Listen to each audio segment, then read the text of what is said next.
Namaskaram friends, welcome to our channel. In this video, we will going to discuss on Ramcharitmanas. Basically दोस्तों हम इस video में रामचरितमानस की एक चौपाई के बारे में डिस्कस करेंगे।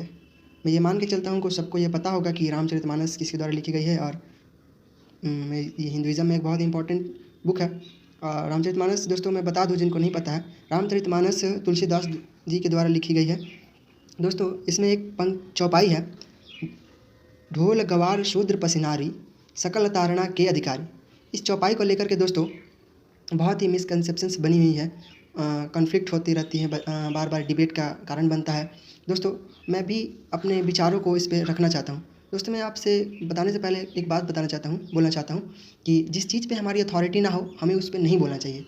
दोस्तों आज देखते हैं हम समाज में बुद्धिजीवी वर्ग है, वे इस पर डिस्कस करते हैं और उनसे जब पूछा जाता है कि आपने क्या एक्चुअल में इसका स्टडी किया है, क्या आपने पढ़ा है, तो वो बोलते हैं कि नहीं हमने एक्चुअल में नहीं पढ़ा, वो हमने किसी का ट्रांसलेट या किसी का अनुवाद को पढ़ा है।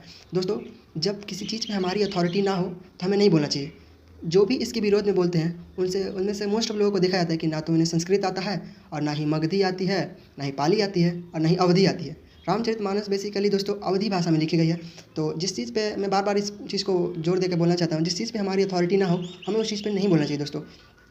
दोस्तों तो इसकी व्याख्या अगर हम सुनना चाहते हैं, एक्चुअल व्याख्या सुनना चाहते हैं, एक ऑथेंटिक व्याख्या, तो वही इंसान दे सकता है जिसका इस पर अथॉरिटी हो, जिसने अवधी संस्कृत को पढ़ा हो। दोस्तों तो मैं आपके समक्ष इसको मतलब इसका एक्चुअल मतलब कि अर्थ क्या है वो समझाना चाहता हूँ इस वीडियो के माध्यम से। दोस्तों तो मेरे साथ आप लोग बने रहिए दोस्तों वीडियो में, तो मैं अपने विचारों को आपके समक्ष प्रस्तुत करूँगा। दोस्तों बेसिकली फ्रेंड्स ज़्यादातर जो इस पंक्ति का विरोध करते हैं वे मार्क्सवादी इतिहासकार होते हैं, मार्क्सिस्ट हिस्टोरियंस होते हैं। दोस्तों तो मार्क्सिस्ट हिस्टोरियंस का स्टडी करने का जो अप्रोच होता है दोस्तों वे इकोनॉमिक सेंट्रिक होता है। दोस्तों वे इकोनॉमी को सेंटर में रख के हिस्ट्री को स्टडी करते हैं और उसके हिसाब से अपने कंसेप्ट को फॉर्म करते हैं। दोस्तों तो ये उनका पर्सपेक्टिव है, मैं इस पर कुछ नहीं बोलना चाहता हूँ, बट सारी जगह पर वे वैलिड हो ये सही नहीं है। दोस्तों तो मैं अपने विचार को आपके समक्ष रखूँगा। दोस्तों मैं एक इसके बारे में पढ़ रहा था तो मुझे एक आर्टिकल मिला दोस्तों जो मुझे काफ़ी अच्छा लगा,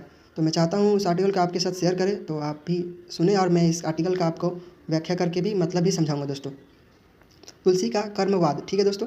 रामचरितमानस की रचना उस वक्त हुई थी दोस्तों जब देश में गैर मुल्कों के शासक काबिज थे, मतलब कि काबिज थे मतलब रूल करते थे। दोस्तों उस दौरान में सनातन संस्कृति के उपासकों में भी वैमनस्य था, मतलब कि मतभेद था। दोस्तों उस समय जब को पता भी हो कि भक्ति मूवमेंट जब चल रहे थे दोस्तों, तो आपको पता होगा कि हिंदुइज़्म में भी बहुत सारे डिफरेंट डायलेक्ट सेक्ट्स थे, तो उसमें बहुत सारे मतभेद चला करते थे। दोस्तों ऐसी स्थिति में गोस्वामी तुलसीदास ने धार्मिक तथा सांस्कृतिक एकता के लिए रामचरितमानस के जरिए देश में सामंजस्य का माहौल बनाया। दोस्तों उस समय ऐसा करना आसान बात नहीं था। दोस्तों उन्होंने एक धार्मिक एकता लाने का प्रयास किया। दोस्तों उसी में एक चौपाई है दोस्तों, इसकी चौपाई ढोल गवार शूद्र पशुनारी सकल तारणा के अधिकारी।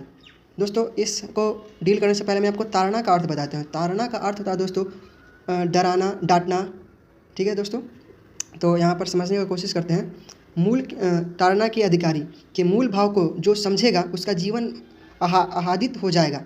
इसमें ढोल का अर्थ मनुष्य को अपने शरीर से लेना चाहिए। दोस्तों जो ढोल है उसको मनुष्य को अपना, जैसे ढोल होता है वो मनुष्य के शरीर के समान है, जो ऊपर से ढोल की तरह चमरयुक्त है और अंदर हवा भरी हुई है।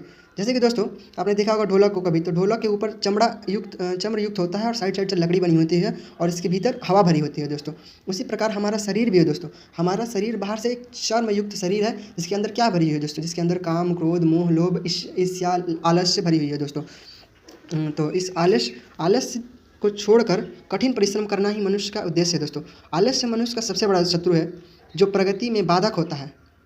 अब जब तक हम अपने शरीर के आलस्य को नहीं छोड़ेंगे तब तक हम कैसे सफलता को प्राप्त कर सकते हैं दोस्तों अपने जीवन में। इसीलिए यहाँ पर दोस्तों ढोल को, मतलब जो ढोल है जिसको उसको मतलब कि ढोल के माध्यम से हमें बताया जा रहा है कि जैसे कि ढोल को जब तक हम ताड़ेंगे नहीं तब तक वो नहीं बजता है, मारेंगे डपटेंगे नहीं तब तक वो नहीं बजता। उसी प्रकार से हमारे शरीर में जितने भी आलस्य हैं, जितने भी कुरीतियाँ हैं दोस्तों, जब तक हम उसे नहीं डांटेंगे तो हमें कैसे सफलता प्राप्त होगी। दोस्तों उसी प्रकार से आलस्य, काम, क्रोध, मोह को यहाँ डांटने की बात हो रही है, ना कि वो ढोल की बात हो रही है। दोस्तों यहाँ पर उसी प्रकार से हम गवार शब्द में ग अक्षर का आशय इंद्रियों से लिया जा रहा है। यहाँ पर गवार गवार नहीं बोला जा रहा दोस्तों। गवार का अर्थ यहाँ पर सेंस, गवार इस सेंस में लिया जा रहा है। गवार का अर्थ होता है दोस्तों इंद्रिया को कंट्रोल करना। हमें पता है दोस्तों कि हमारी इन 5 इंद्रियां हैं, आँख, कान, नाक, जीवा, त्वचा।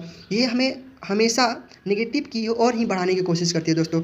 हम नकारात्मक की तरफ ये इंद्रियां ले जाने की कोशिश करती है। तो जब तक हम इसको नहीं ताड़ेंगे, जब तक इसे नहीं पनिश करेंगे दोस्तों, ये सही राह पर जाएंगे क्या? तो यहाँ पर इसे गवार का मतलब है इंद्रियों को शासित मतलब संयमित करना दोस्तों, ना कि गवार शब्द के लिए किया जा रहा है दोस्तों। ठीक है दोस्तों, इस पर भी विशेष ध्यान रखना चाहिए। इसी तरह शूद्र शब्द जो यहाँ पर मेन कन्फ्लिक्ट का कारण है दोस्तों, ये शूद्र शब्द जो आज की जाति से जो शेड्यूल कास्ट, शेड्यूल ट्राइब्स से जोड़ के हमें नहीं देखना चाहिए दोस्तों।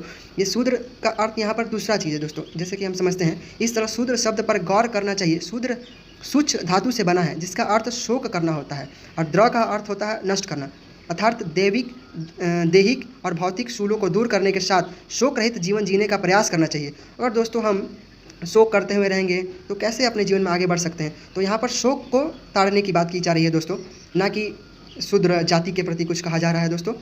रहा पशु शब्द, तो मनुष्य पशुओं के सर्वाधिक निकट का प्राणी है दोस्तों। हमें पता है कि हम मनुष्य जो है जानवर के थोड़े ज़्यादा करीब रहते हैं दोस्तों। कहा भी गया है कि साहित्यिक, संगति और कला से विहीन व्यक्ति पशु के समान ही है, जिसमें कोई गुण ना हो, जिसमें तो वो पशु के समान ही है दोस्तों। इसी तरह नारी शब्द का आशय भी नस नाड़ियों से समझा जाना चाहिए। यहाँ पर जो नारी शब्द है, नारी फीमेल के लिए नहीं किया जा रहा है। यहाँ पर नारी शब्द का अर्थ दोस्तों, नाड़ी से हमारे शरीर में विभिन्न प्रकार की नाड़ियाँ होती है दोनों, जैसे पिंगला नाड़ी, सुषुम्ना नाड़ी। योग विज्ञान के जरिए हम इस नाड़ी को अगर सक्रिय कर लेते हैं तो हम साक्षात्कार कर सकते हैं दोस्तों। ये साक्षात्कार क्या होता है हम कभी किसी नेक्स्ट वीडियो में डिस्कस करेंगे दोस्तों। इसलिए यहाँ पर नाड़ी शब्द का आशय नारी से समझना चाहिए दोस्तों, ना कि नारी औरत से। इसलिए रामचरितमानस की इस चौपाई की गहराई में जाने की ज़रूरत है दोस्तों। हमें रामचरितमानस को गहराई से समझना चाहिए दोस्तों, ना कि किसी के व्याख्या का सुनना चाहिए। हमें खुद पढ़ना चाहिए या फिर किसी ऑथेंटिक आदमी से ही सुनना चाहिए। जिस प्रकार शिव की जटा से निकली गंगा तुलसी और तुलसीदास के मानस से निकली रामचरितमानस रूपी गंगा को समुद्र मानकर जीवन में जीने का हर प्रकार के नकारात्मक रावण के वध के लिए सेतु बनाना चाहिए।